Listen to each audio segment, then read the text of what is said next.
Bonjour tout le monde, dans cette cinquième vidéo, on va valider les modèles qu'on a trouvés dans la vidéo précédente. Je vous rappelle, les critères de validation sont, premier critère c'est les AIC, je veux avoir l'indicateur de AIC le plus faible possible.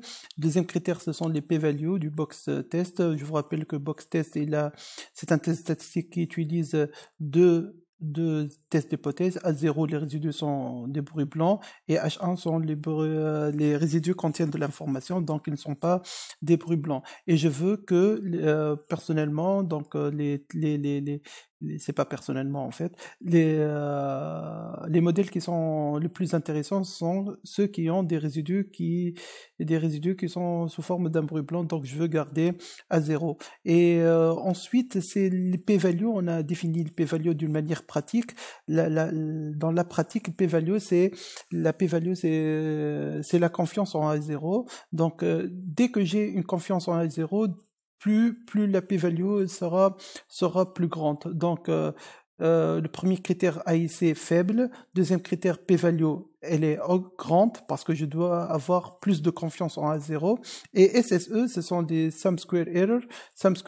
Donc je veux avoir des erreurs de prédiction qui sont de plus en plus faibles. Donc critère 1 plus faible, critère 2 p-value supérieure ou bien grande, et SSE, je veux un SSE qui est faible. Donc si on exécute et on essaie de trouver les modèles qui sont les plus intéressants, en fait on peut je vais essayer de... Donc on trouve ce modèle-là.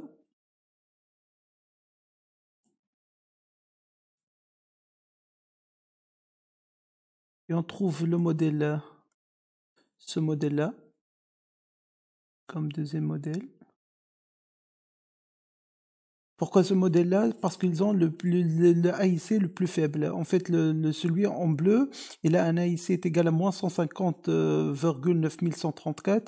L'autre, il a moins 150,7528. En plus, il y a un autre modèle qui est très intéressant, mais qui représente, en fait, on va voir tout à l'heure qu'il représente une extension du modèle 1 et du modèle 2. Il y a le modèle ici qui est avec un p-value très grand, 0,99. Donc ça veut dire il fait des bonnes prédictions.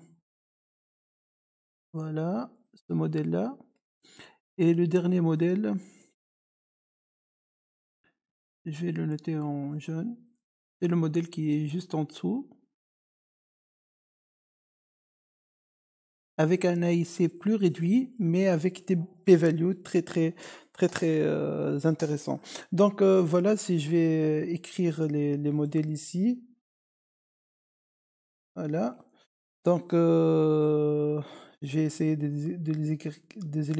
les écrire ici. Donc on a le modèle 1, c'est pour... Voilà les paramètres. P est égal à 0, D est égal à 1, Q est égal à 1, P est égal à 1, D, on a déjà fait ça, D est égal à 1, Q est égal à 0, et S est égal à 4. En fait, c'est le modèle Sarima avec 0, 1, 1, 1, 1 et 0, et on a S est égal à 4. Pour le deuxième modèle, vous pouvez le vérifier seul. Donc le modèle 2, c'est le S-Sarima, je vais l'écrire directement, c'est le Sarima 0, 1, 0, 1, 1, 0, 1 et 1. Bien sûr, S est égal à 4. Pour le modèle 3, c'est en fait, il représente, il ressemble beaucoup au premier modèle, au modèle 1. Donc ici, c'est Sarima avec 0, 1, mais 3 ici, 1, 1, 0, et c'est égal à 4 directement. La même chose ici, en fait, le modèle 4, c'est l'extension de modèle 2.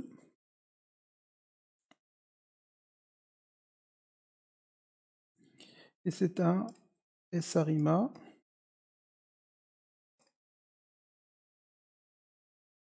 0, 1, 1, donc 0, 1, 3, désolé, 0, 1, 1 pour S est égal à 4. En fait, si on prend seulement le critère AIC, donc je vais valider le modèle 1. Si on prend par exemple le modèle 3 ou bien le modèle 4, en fait c'est une extension, donc ici il compte seulement Q est égal à 1, ici Q est égal à 3, donc directement je peux conclure que le modèle 1 sera le modèle 3 sera plus précis, donc ça explique que il a un SSE plus faible et des p-values qui sont plus forts en fait. Par contre, le AIC sera plus fort aussi, il est supérieur au modèle 1 parce que tout simplement, le AIC, il n'aime pas les paramètres supplémentaires. Voilà, donc je vais reprendre. Donc, vous avez le choix, soit de voir avec ce modèle-là, ou bien avec ce modèle-là. Si on veut trancher, donc j'ai ici, c'est désactivé. Ici, on a créé les modèles, modèle 1, modèle 2, modèle 3, modèle 4. Par exemple, si je veux tester entre modèle 1 et modèle 4, je fais LR-test. LR-test, il a un autre critère de comparaison, c'est log likelihood, et on a vu ça. Et donc ici, avec le log likelihood test, il me donne un p-value qui est égal à 0,29. Ça veut dire il te recommande le modèle le plus simple, ça veut dire le modèle 1. Voilà, donc personnellement, je vais choisir le modèle numéro 1 parce qu'il est plus simple et il ne contient pas beaucoup de paramètres. Donc, voilà le Summary Model 1. Summary Model 1, ça veut dire que j'ai NMA, quelles sont les valeurs que je reprends ici. Voilà le modèle 1, ça c'est D, donc j'ai pas de paramètres ici. Et ici c'est Q, donc j'ai un paramètre θ1 que je dois trouver. Ici il y a grand P est égal à 1, donc j'ai un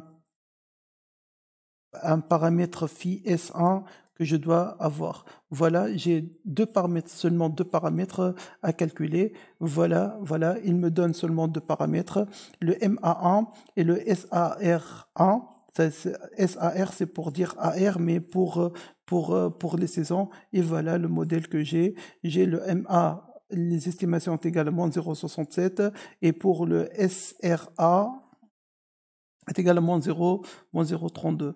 Et voilà pour ce modèle. Si on va utiliser le modèle final AutoArima, si je veux trouver un modèle d'une manière automatique, donc ici c'est dans la librairie Forecast, et je fais le modèle final AutoArima, je fixe petit d est égal à 1, grand d est égal à 1 aussi, le max p est égal à 5, max q est égal à, etc. Et puis, je fixe le nombre d'ordres, le maximum ordre, ça veut dire le nombre de paramètres, la somme des paramètres, elle ne dépasse pas 6. Et je fixe le critère de validation, c'est le AIC. Si on choisit ce modèle-là, en fait, si je fais le modèle Summary F1, et on retrouve, voilà le résultat.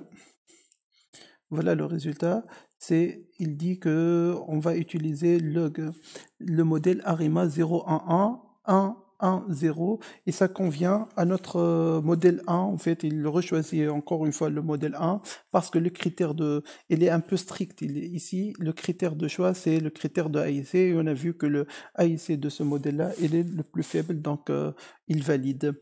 Et on retrouve les mêmes résultats que tout à l'heure. Merci.